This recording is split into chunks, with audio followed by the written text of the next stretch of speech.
the biggest lesson I learned in sports is a few things. One, how to be coachable Hmm. and how to take feedback, Hmm. as well as how to give feedback. Yeah, Um, those are two very important things that you'll need to take on into life after sports and into the workforce, into really anywhere you go, any relationship, um, because we're not always going to have things right, and other people aren't always going to have things right. My name is Andrew Smitte.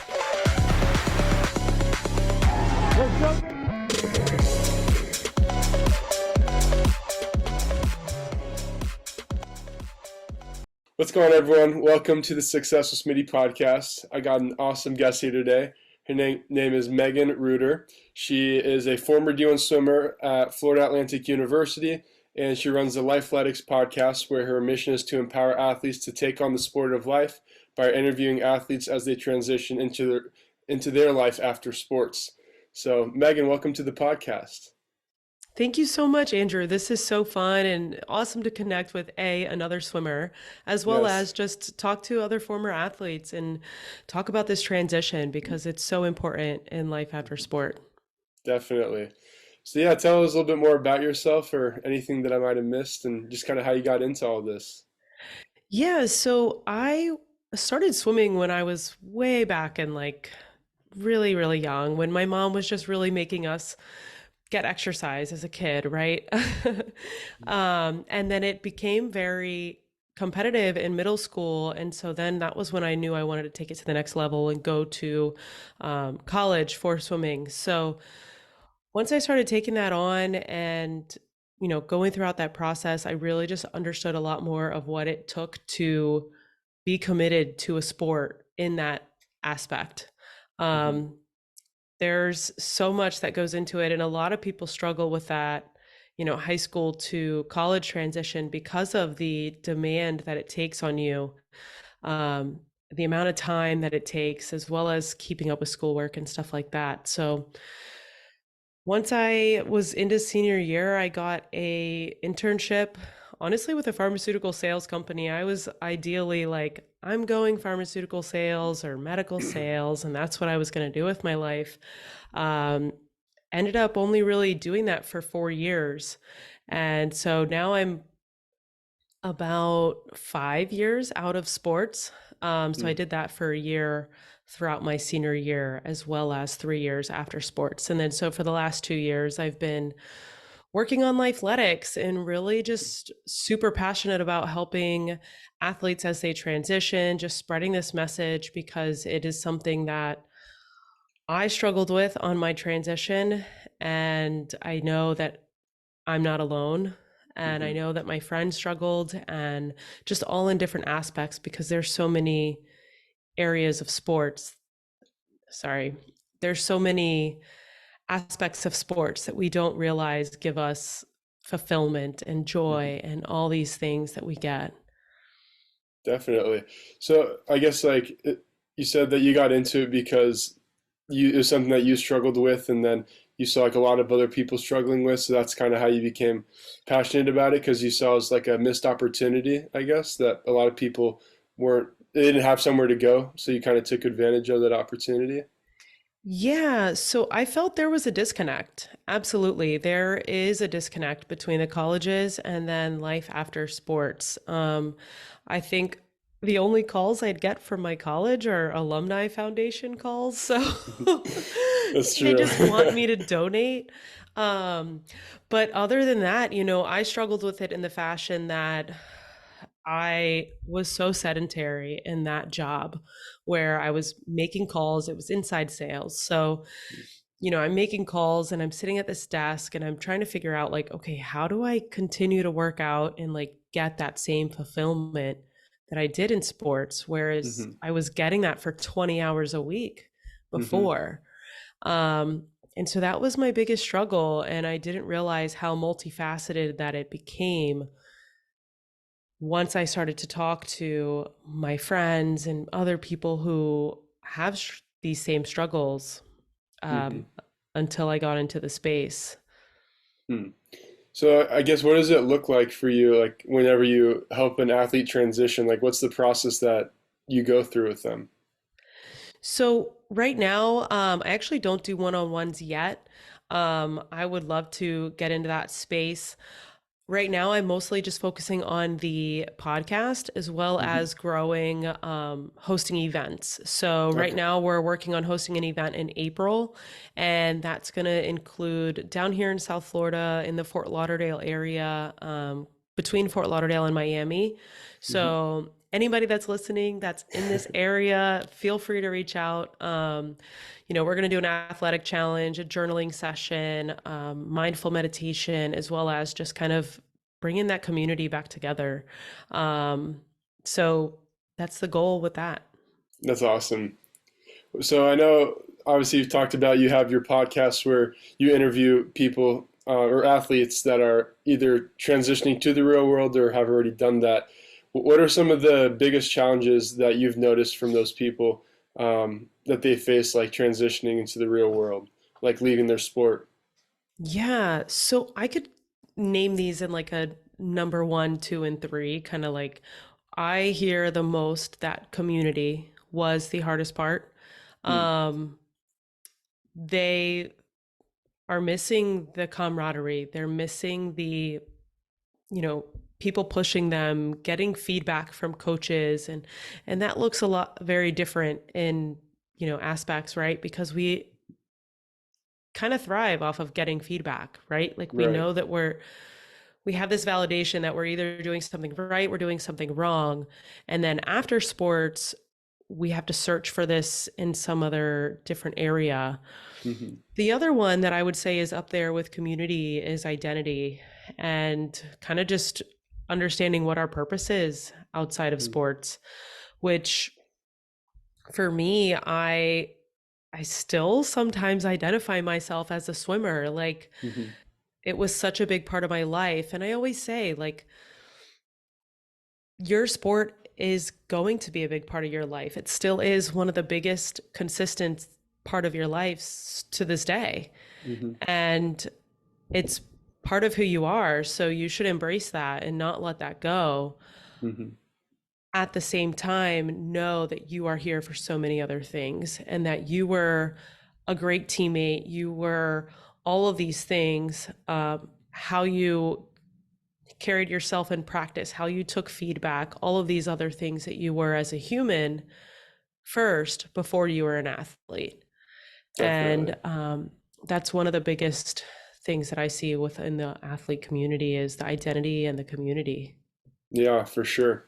I know that that was something that I struggled with, like right after I finished my college swimming, and then I was kind of just trying to figure out what I wanted to do with my life. Do I want to continue swimming? Do I not want to continue? And I took 10 months off, kind of like I was telling you before the podcast. I'd taken several months off and trying to figure out like what do I want to do with my life, and it was really hard, like because a part of me was like, what do I do without swimming? Because like we were talking about, you sometimes can identify as a swimmer, but you have to remember you're more than just like a swimmer or just an athlete. There's a lot more to you that you were before you became an athlete or whatever industry you're in. Hmm.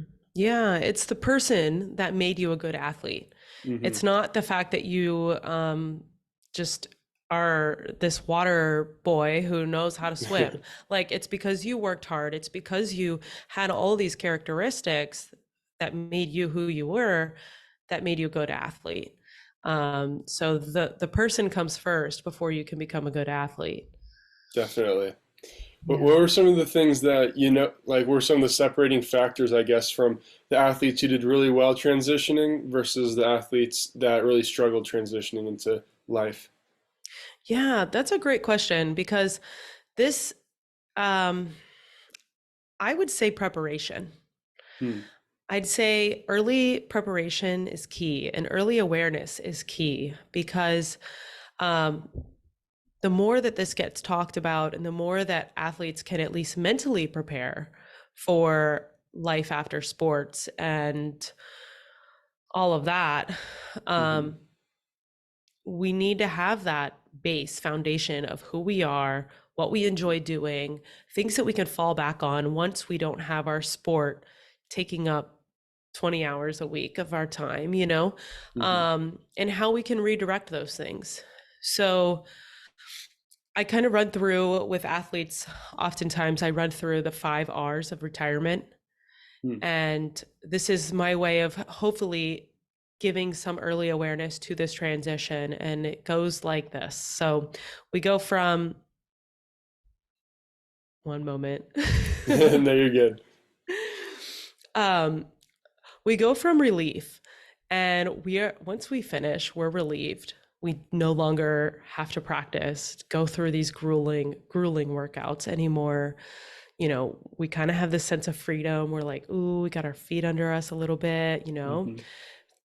and then we go through this recalibration mode of like, oh shoot, like what am I doing? you know Yeah. and then you go into reflection, and you can reflect on, okay, wait, this is what I did during sports, this is what I enjoyed, this is why I was able to accomplish that. It's because of who I was, not because of this. And then we can redirect that into the real world. Hmm. And those factors, I think, if we are able to push that out into the world more often, preparation is going to be the biggest part in helping these athletes thrive after sports. Definitely. That makes a lot of sense. I know, well, one thing, I'm a big Kobe Bryant fan, and I know one thing that he always says is sports is like the greatest metaphor that we have for life, which I think a lot of, definitely you learn like a lot in sports that applies into the real world, but there's also things that in sports you have to leave behind in the real world. So like, what would you say are some of those things that you have to kind of leave behind as you, like from sports as you transition into the real world? This is a good question. Let's see. I would say the biggest lesson I learned in sports is a few things. One, how to be coachable Hmm. and how to take feedback, Hmm. as well as how to give feedback. Yeah. Um, those are two very important things that you'll need to take on into life after sports and into the workforce, into really anywhere you go, any relationship, um, because we're not always going to have things right. And other people aren't always going to have things right, Hmm.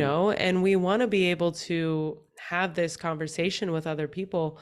And whether it's teammates, whether it's our coworker, whether it's our boss, or whether it's our friend,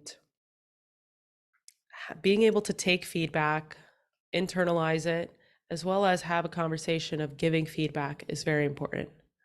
Yeah, definitely.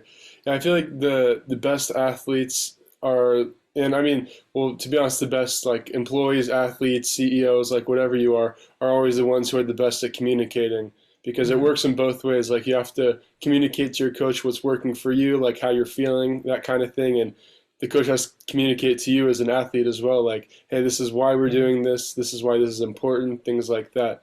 And obviously that can transition as well, like when you're a CEO or whatever you're doing, talking to your employees like, hey, this is Yeah. why we're doing this. This is what's going to do for us. Things like that. Um, but yeah, that's I like that. That's good. Yeah. Well, What sorry, go would be ahead. yours? I was going to say, what is your biggest lesson that you've taken out of swimming or your sport? Oh man. Mm. So there's a lot. I've learned a lot from sports. I think the some of the biggest ones is patience, I would say, is something I've been working on because a lot of times we want things like so instantly. And in sports, especially like, well, I mean, really any sport, but like in swimming specifically, the results don't come right away. Like you're not going to drop your best time every single meet, except maybe like when you first start or something. But like once you get to a certain point where you've been swimming for a couple years, you have to be really patient. You train a whole season, you have tons of meets in between. Um, you like your national meet or whatever meet you're training for. And during those meets, you're going to have a lot of like terrible swims and like not good times that you swim. So, but you have to just trust the process and know that, and like be patient because you'll know that once you get to your big meet, you've put in all the work, you got your crappy swims out of the way, you've learned from him, and up to that point, you're in the best possible position to swim your best. Yeah. It's huge because in this day and age too, with social media and everything, I mean, instant gratification is everywhere. Hmm. And even in sports, we do get some form of gratification very often. So, whether it's from our coach, even you hold a good pace and practice, like you have this constant validation that something you're doing is working or it's not working, you're getting feedback. Hmm. But I also notice too in life after sports, we're just winging it sometimes. Yeah, definitely. And it's tough to say like, okay, gauge where exactly I'm going, and setting goals outside of sports is a whole nother topic I could go down a rabbit hole on, but Yeah. Well, go for it. I'm curious, like about like setting goals. Like, do you feel like there's a big difference with setting goals outside of sports versus in sports? yes and no. I think that setting goals outside of sports need to be a little bit more multifaceted. I think Mm-hmm. because we need to take into consideration all of life. So I usually put the three buckets of relationships goals, whether that's with my family, friends, or significant other, as well as work and my Mm-hmm. life goals. So things that I want to do for myself, things that maybe I want to start reading a book every month, whatever Mm-hmm. that may look like, as well as your work and financial goals. So those three aspects of life are going to bring you different things. And to Mm-hmm. be able to balance those and hold yourself accountable now is going to be the tough part, Yeah. because in sports, we have somebody there that's like, yo, you didn't go this time. A coach kind of telling you, like, yo, pick it up. Mm-hmm. Now we don't really have that. We only have to be that for ourselves. Mm-hmm. So that's going to be where the big difference is for sure. Definitely. And I feel like that's what I'm a big advocate on having a mentor, like, and even like outside of your sport or whatever, just like a mentor in life. And I think that's why it's so important to have a mentor as well, just because now, even though you don't have a coach, you still have someone that can kind of hold you accountable to certain things, or, I mean, they pretty much are your coach still, just like in a different area of life.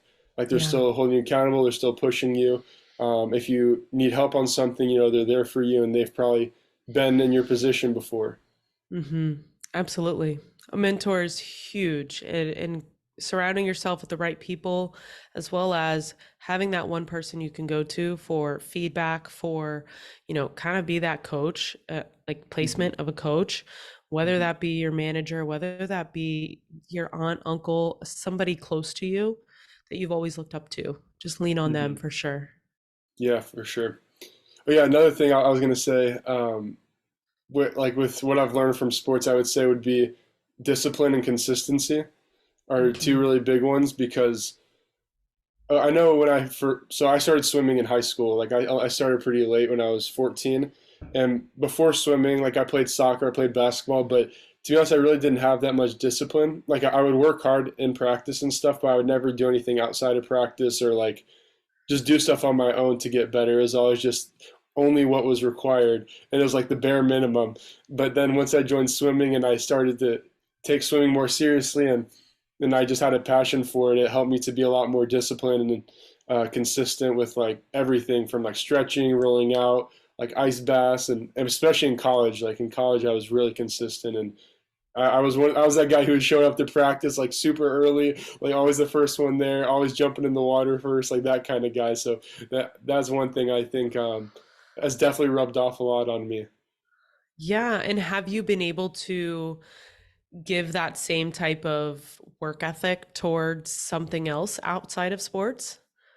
Yeah, I mean, I think because it's all about, like you said, the person that you become. Yeah. So it's not like just in the swimming world, I'm only disciplined. It translates into, I think, all areas of your life. Because I'm a firm believer that the better of a person you become, the better you're going to do in your sport, the better you're going to do like in your life in general. And yeah, it just transitions to every area of your life, really, all aspects of it. So Yeah. by developing discipline or by developing whatever habits that you want to build, it's going to help you no matter where you go and no matter what industry you go into. Absolutely. I couldn't agree more.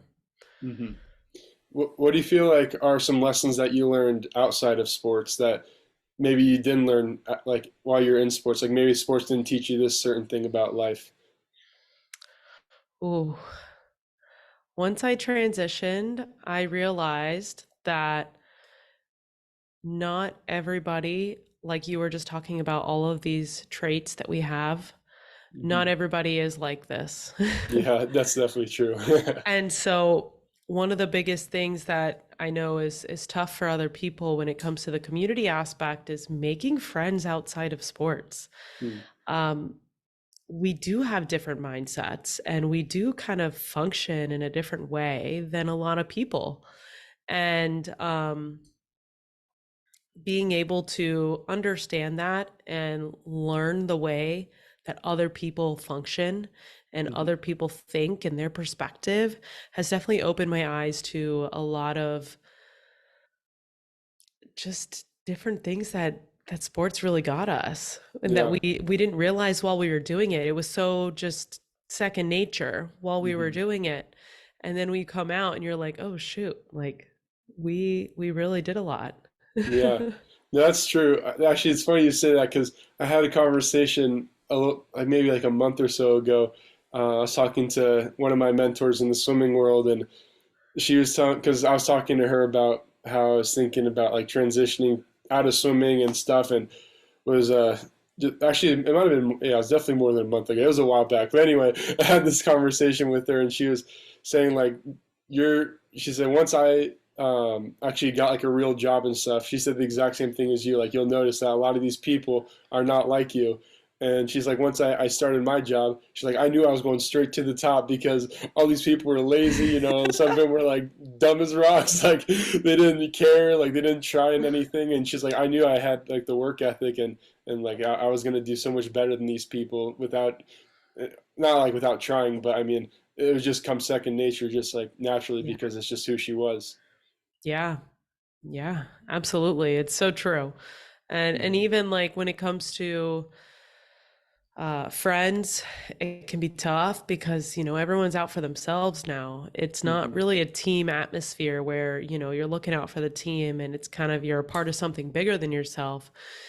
When you're working in a corporate job or when you're working in an office atmosphere, it can often feel like it's just you and yourself just Hmm. working there, and Yeah. then you have coworkers and you have acquaintances, but finding really good solid friendships outside of sports can be really tough. I mean, most of Hmm. the best friends that I still have are from swimming. Hmm. And that's just a testament to the type of people that I had the pleasure of meeting Yeah. during that. But it can be tough. Yeah, definitely. I remember, so my first job out of, or no, sorry, my second job out of swimming was at FedEx.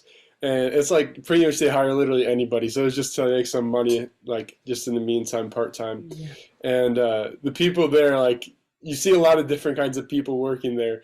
And I remember when I first was starting, I was just, I'm just one of those guys who likes to go above and beyond and just like always do my best at whatever I do. And so, I'm just like flinging boxes like crazy, going ham, and people are like looking at me like either annoyed or kind of like confused, like, dude, it's not that serious. And like I'm taking it competitively. Like if I see someone who there's like this one time I was in a trailer with this one girl, and she was like moving pretty fast. I'm like, oh, okay, so we're racing now. Okay, cool. And so like I'm not gonna let her finish her side before me, and so I'm just like flying like as fast as I can. And I don't know why. I think it's just built in my nature to be competitive. But it's Oh, funny because 100%. because most people I feel like. I mean, I saw it firsthand. They're not like that. Like they don't care about that stuff. Or like I'm just here to go as slow as I can and get paid like the bare minimum. And I'm like, I'm gonna see how efficient I can be. Like, let me see how many boxes I can get done in an hour. So it's just like completely different mindsets. Absolutely. And I noticed that even in a sales job. I was in a sales job where like, yeah, people were competitive, but like they're working for the weekend. Yeah. They're they're just living life and working for the weekend and making that paycheck. And yeah, it was commission based and people were definitely grinding, but you're working for the weekend and Hmm. like you're not living life in between your job. And that was one thing that I slowly learned to realize is like there's got to be more than just working.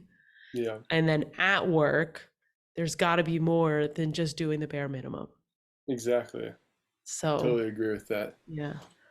What are some common misconceptions that you think a lot of athletes face, like when it comes to transitioning into the real world, like how they think it'll be versus how it really is? Okay. So, I'm going to go with my story, which I totally thought this was going to be like awesome.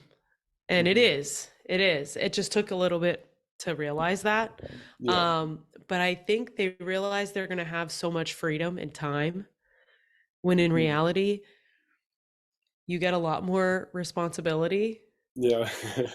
Like we're only getting older, so we're only getting Hmm. more responsibility, as well as managing your time and finding your own structure is really a lot harder than it looks like.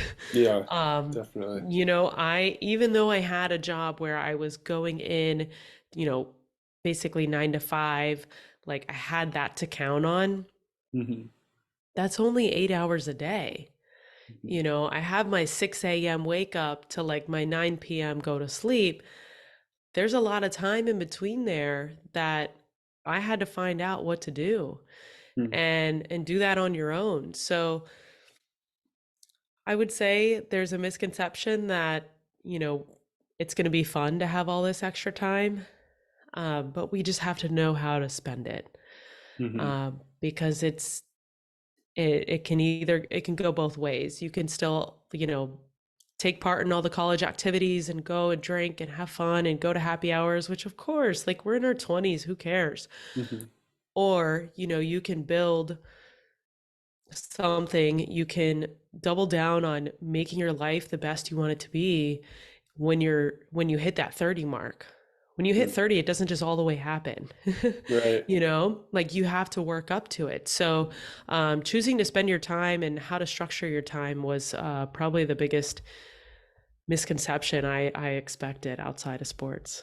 Yeah, I mean, it makes sense because kind of like you were saying, and like in swimming, we have like a certain time. Okay, we have practices always at the same time. Then, like if you're in college, you have your classes at the same time, and so like everything is kind of structured out for you.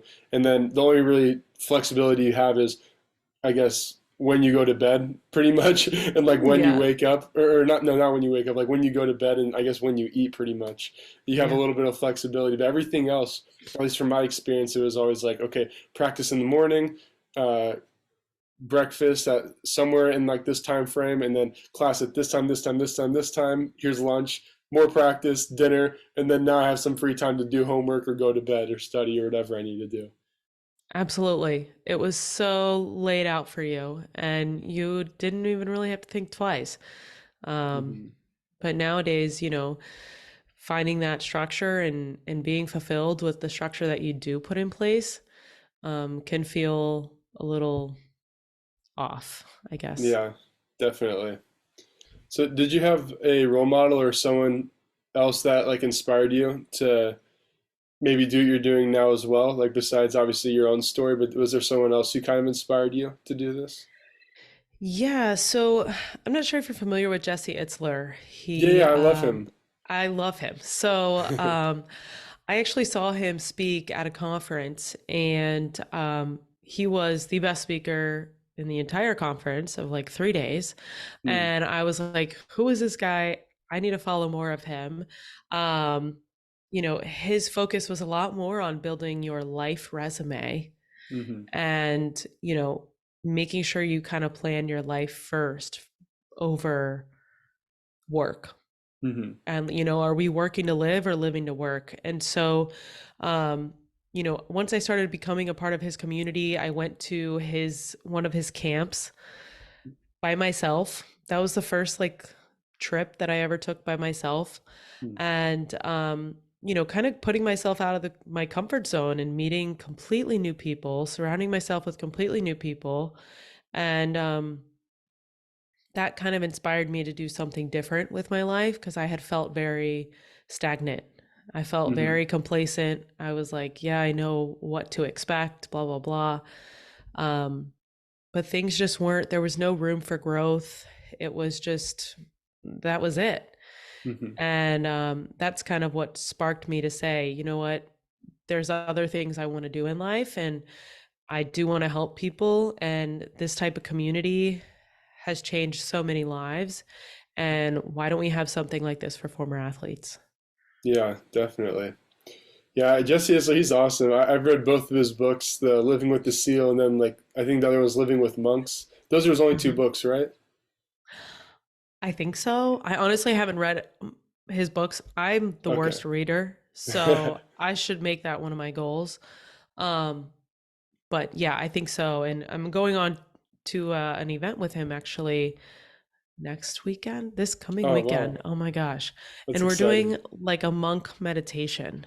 Oh wow. So it's going to be very interesting to experience. I've never even Hmm. imagined myself doing something like that, but we'll see how it goes.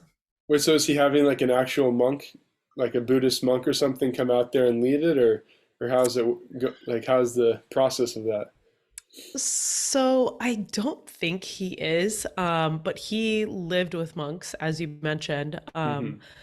I forget for how long. I think like I think it was like a 15 month. days. Oh wait, was it 15? Okay, maybe.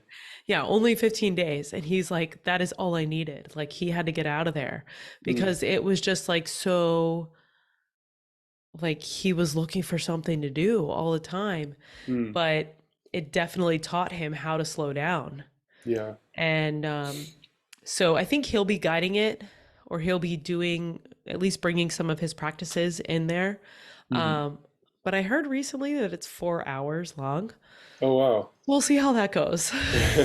I've always wanted to actually do like a really long meditation because I mean I've done like actually this past month I was doing a lot of meditating. I was doing I think like roughly 20-minute meditations every day. I kind of fell out of it to be honest. I did it for like a month and then I stopped. But I think the longest I did was like an hour. But I've always wanted to do one where it's just like the whole entire day or like for a week Wow. straight. It's just like like all meditation focused. Like, do you know who Dr. Joe Dispenza is? Have you heard of him? Yes. So I know he has retreats where it's something like that, and that's something I thought would be so cool is just to do like a full week of just super deep meditation and just tap into a different part of yourself. Yeah. It's so, so powerful. And you find out so much about yourself that you didn't even think that you knew. Hmm. Um, as well as just the act of putting yourself out of your comfort zone is Hmm. huge when you transition out of sports. It's, in sports, we are pushing ourselves out of our comfort zone in a way, but we know what that's going to feel like. Yeah. We already can expect the pain of the end of a 400 IM. You Hmm. know, we're not going to feel a muscle in our body. I Hmm. get it. Yeah. But putting yourself into a completely different space, different people, and into a different mindset is a whole nother aspect of putting yourself out of your comfort zone that I would recommend to anybody. Hmm. Definitely. I love that. So I actually have some speed questions I didn't warn you about because I don't tell Okay. anybody. I Oh ask them at no. I ask them at the end of every podcast. They're not like super. They don't have to be like fast. I just call them speed questions. But first one is, what is the best piece of advice that you've got that's impacted you the most? Ooh. Um, Best piece of advice that I've gotten. I'd say that within the Jesse space, um, just taking in the work to live type of deal and Mm, planning your life ahead of your other work and necessities that we need to do. Obviously, we need to work to live. mhm, We need to eat, we need to feed ourselves. But putting things on your calendar that you wouldn't typically do and having a relationship with time that boils down to how are you spending each minute of your life, and mhm, do those add up to the life that you want to live? mhm, And I would just say I've definitely changed my relationship with time a lot after being a part of his community and trying to be much more intentional mhm. about how I spend my time. Definitely. Actually, I think I saw something on his Instagram, it's probably like a year or so ago, but or maybe I might have even read it in his book. I can't remember, but I'm pretty sure it's from him. He said it had to do with his parents, and I'm 50, like two, I think at the time he said he's like 52 or however old he was. He's like the average age like a person lives is like 70 whatever, and my parents are this old. So he's like, if my parents are this old and this is the average age, and I see them maybe like once a year, that means I only have 5 more moments I get to spend with them. And like putting Yeah. that into perspective. And I even saw something, I think a couple of days ago, where it's like the average person is like 75 or something, and that means you have 75 autumns, 75 springs, 75 summers, and 75 winters. And when you put it like that, it's like, oh crap, that's really, it doesn't seem like that much really. It's kind No. of, it becomes a little scary. No, and he loves to have this like year defining event. So I Hmm. had one once I started all this, completed my first half Ironman. Oh, nice. I then I did this rim to rim challenge Hmm. where I crossed the Grand Canyon Oh, wow. twice. Oh, that's awesome. And so that was like 52 miles in 2 days. And that Dang. was just such a cool experience to be down Hmm. there. So there's like these year defining events that I've put on my calendar to um, really just give myself and tie up the year and say, like, this is what I did this year. That's awesome. Yeah. I love that. And then next question is, what is your favorite quote and why? So tying into time, I recently heard this quote and it's become my favorite one. Um, the good old days are happening right now. The good Hmm. old days are always happening right now. Hmm. And when you think about it, we forget to stop and think about what we have and what we wished for back then. Hmm. So, taking the time to really reflect on the things that we have and be grateful.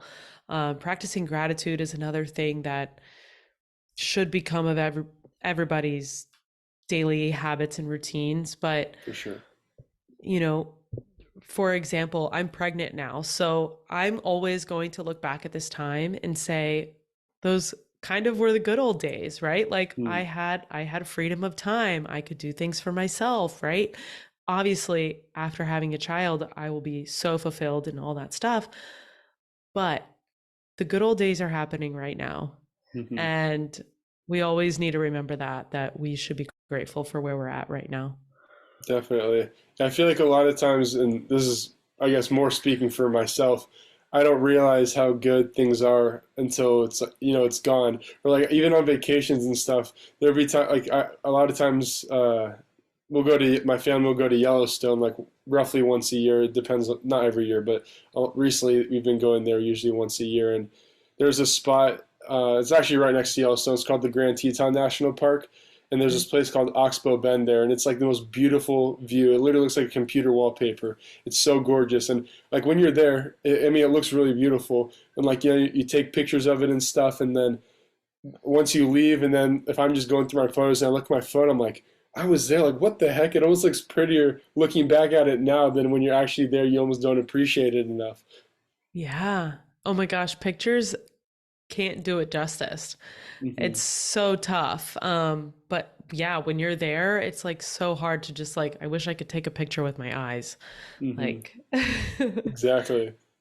And then, so last question is, what book do you recommend everyone should read? I know you said you're not the biggest reader, but if you had to pick one. I did read Outliers though.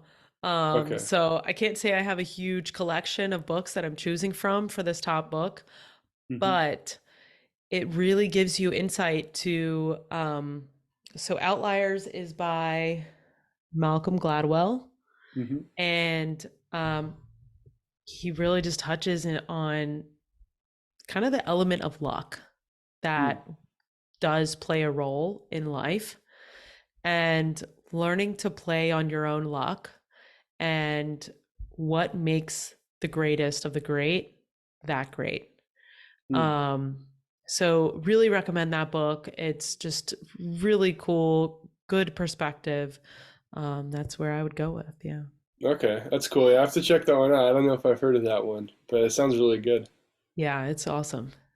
Awesome. And then, do you have any shout outs or call outs? Oh my gosh, I don't know. If not, it's okay. Yeah, I can't really think of anybody. Honestly, everybody that's interviewed on my own podcast, like I just want to say thank you. And if you are interested, please check out Lifeletics Podcast. Mhm. Um, we interview all sorts of former athletes and just talk about their experiences just to help anybody who feels like they're alone in that transition. Um, as well as obviously my family, everybody who's helped me along the way, coaches, friends, teammates. Um, you know, we really don't give enough gratitude because we wouldn't be here without other people. Right. And to say that we've done it all on our own is just not realistic. Hmm. Definitely. You need a team. That's important. Absolutely. And then where can people find you if they want to connect or, keep up with your journey as well? Yeah, absolutely. I'm mostly on Instagram. So my Instagram handle is at Team Lifeletics. Um, and then you can find the podcast, Apple, Spotify, Google, wherever you find podcasts. Hmm. And that's the best way to get in touch with me. Awesome. And then I'll put that link in the description so people can find it easier. But yeah, thanks again, Megan. I appreciate you hopping on the podcast with me and really enjoyed this conversation. Of course. Thanks, Andrew.